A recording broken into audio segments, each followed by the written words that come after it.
This is part 2 of week 8. This week we focus on managing work teams and understanding the theories of motivation. In this module, you'll learn the importance of motivation in organization. Identify the different motivational theories and approaches, and understand how to use these tools in motivating your team in your organization.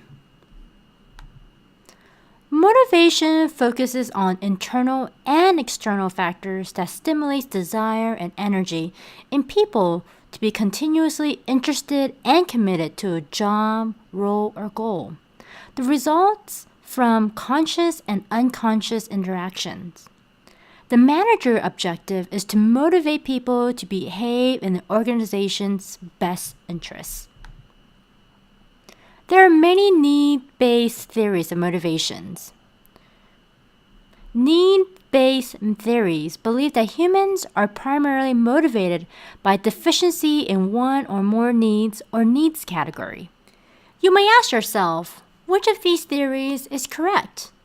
Which one is better than the other? There is no one right theory. It depends on the situation, the people, and your own personal desire as a manager, how you hope to motivate your team. This week, we'll focus on some of the theories that are commonly used in organizations. Maslow's hierarchy of needs is commonly used in organization. This theory may be familiar to you because we had actually introduced this early on in our textbook. This week, we'll focus more in detail in this theory. Maslow's hierarchy of needs is probably one of the best-known needs theory. It believes that human beings are wanting animals. Humans have innate desires to satisfy a given set of the needs. Needs are arranged in a hierarchy of importance. Each need must be fully satisfied before the level above it can be important. Let's revisit this hierarchy. Maslow's hierarchy of needs is illustrated as a pyramid. At the bottom of the pyramid is the physiological needs. Physiological needs are described as basic human survivals. For example, food, water, air is essential for survival. But in terms of organizational needs, this may be referred to as base salary, be able to purchase food, shelter, and water. The second level above physiological needs is security needs. These are things offering safety and security, such as housing, clothing, and freedom. From an organizational perspective, security needs can be satisfied as a retirement fund, a pension plan. Above the security needs is a sense of belongingness needs. It's a sense of having social needs, love, affection, acceptance by their peers. From an organizational perspective, friends in a work group can satisfy this need. Above the belongingness needs is the esteem need.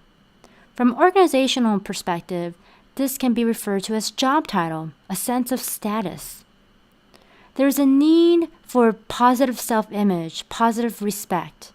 Need to be respected by others is a sense of esteem need. The top of the pyramid is self-actualization, realizing one's full potential and becoming all that he or she can be. A challenging job can satisfy this specific need. Another theory of motivation is the Hertzberg dual structure theory. It is known as the two-factor theory.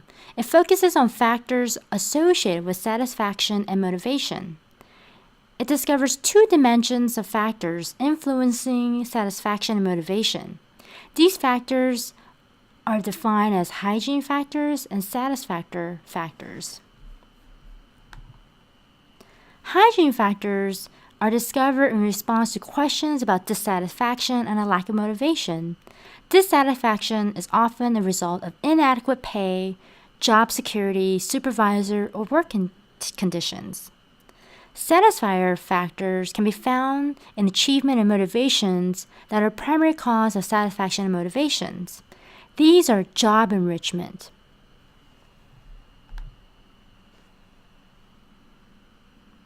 for example, motivator factors can influence a sense of achievement, recognition, responsibility, the work itself, advancement, and personal growth.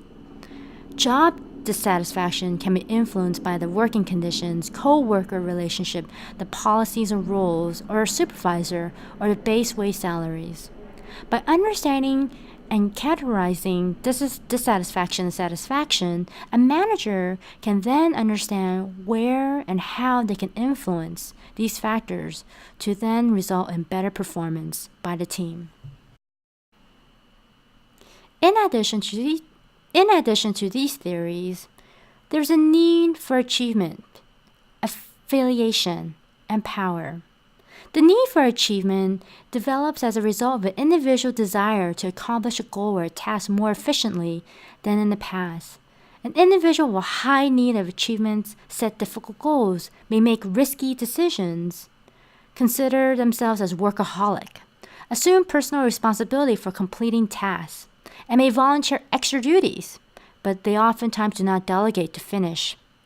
Work best within sales, should avoid jobs in research and development. High needs achievers will advance through ranks quickly but are not most suited for high-level management positions. With high-level management position, there needs to be a way to delegate and to be able to have low feedback. High-need achievers often do best as individual entrepreneurs with little or no group reinforcement. The need for affiliations are those who want reassurance and approval from others. They're often genuinely concerned about others' feelings, work best in jobs with interpersonal contacts, such as sales or teaching. The need for power is when there's a need to control one's environment, including financial, material, and human resources. The need for power can be successful for management if they seek power for the betterment of the organization rather than one's own interests, or they have low needs for affiliation because fulfilling a personal need for power will alienate others, and they have self-control to curb their own desire for power.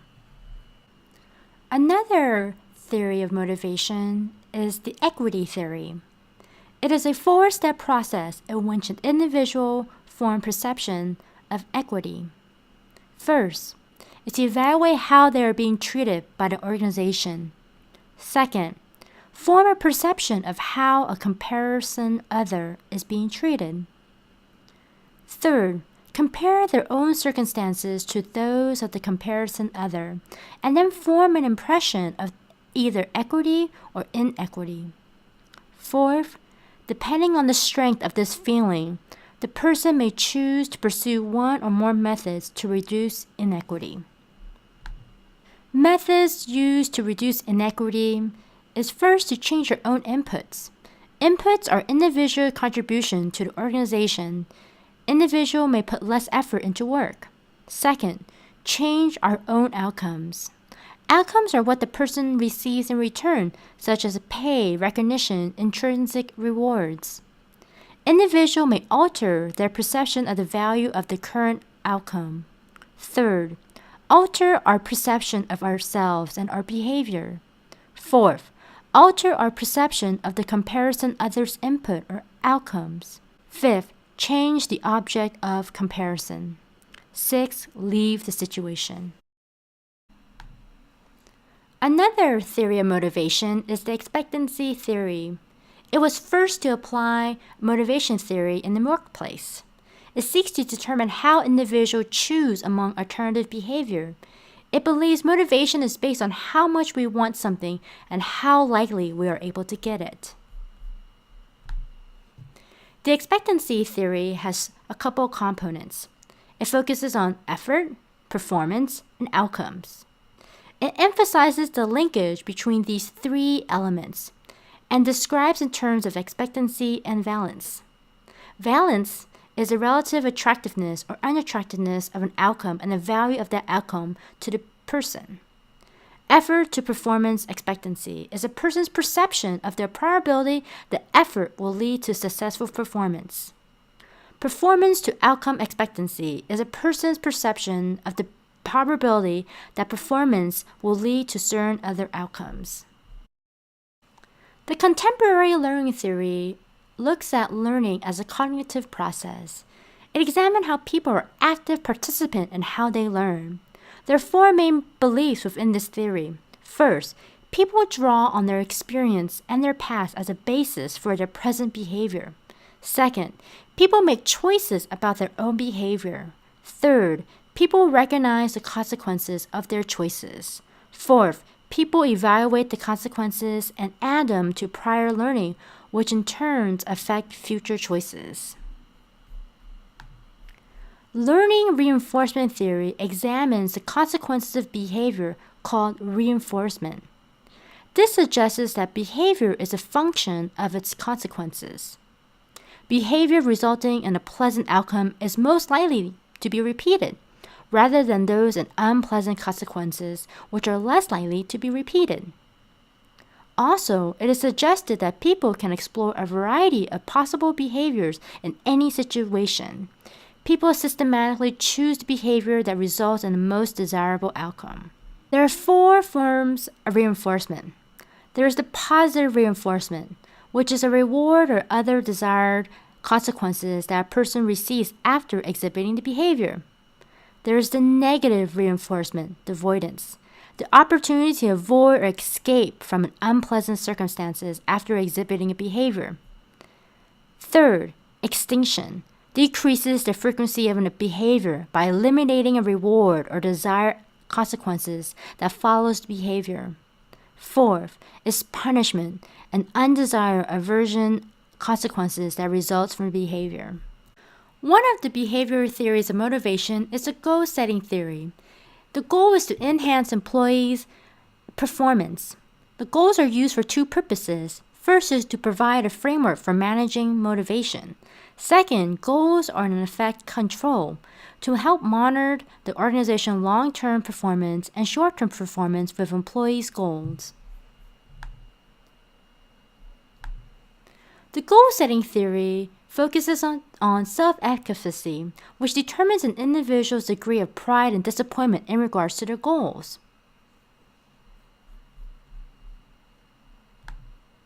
As goals are set for each person, it is important that it has an element of specificity.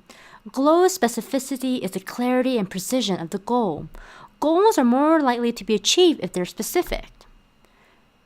The organizational reward system is a reward system where the organization components and the decision-making activities involves in allocating compensation and benefits to the organization's employees in exchange for contribution to the mission's goal.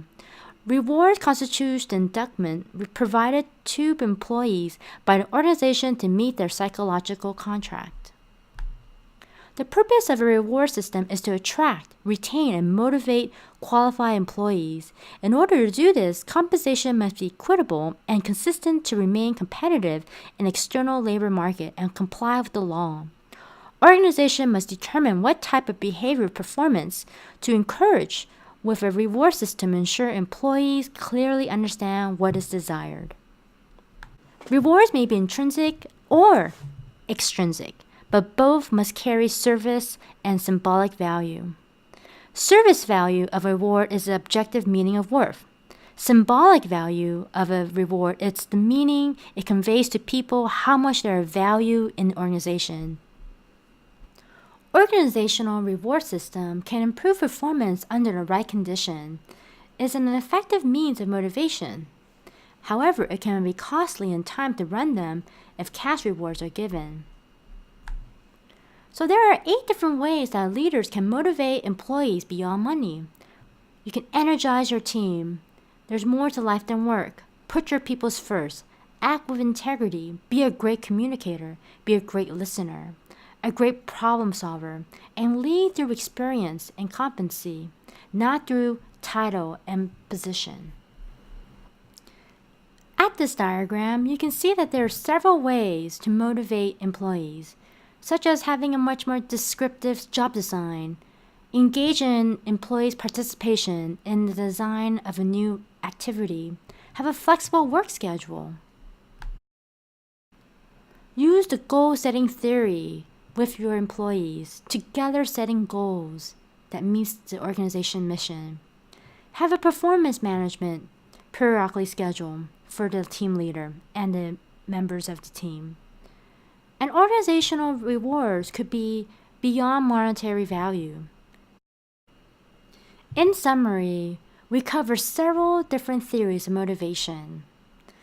Having these different tools in your toolbox can make you an effective manager by seizing the opportunity to apply one of these theories during a given situation, the team dynamic, the personalities of the team members.